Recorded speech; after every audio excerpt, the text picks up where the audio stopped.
You think you're in control of your time? Then why the hell haven't you gone 60 seconds without checking your phone today? Yeah, that hit. And no, I'm not judging you. You're my audience.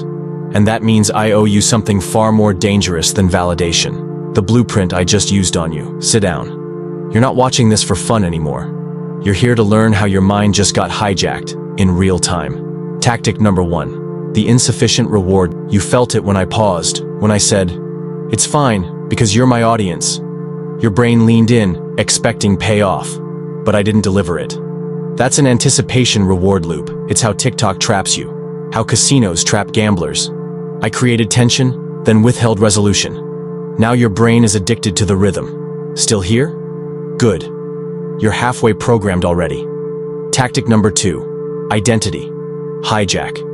People ignore advice aimed at them, but they obsess over messages crafted for the person they fantasize about becoming.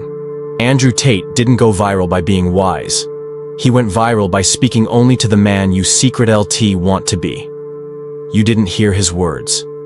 You heard your future self being called into the arena. I did the same. This video isn't for everyone.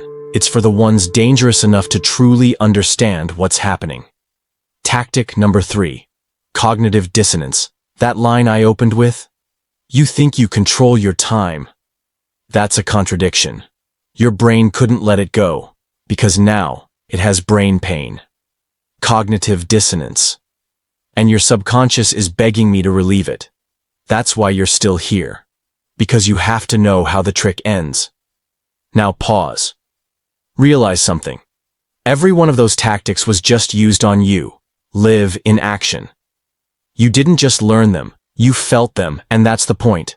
I could end this video with a motivational quote or fake positivity, but instead, I'll do something more powerful.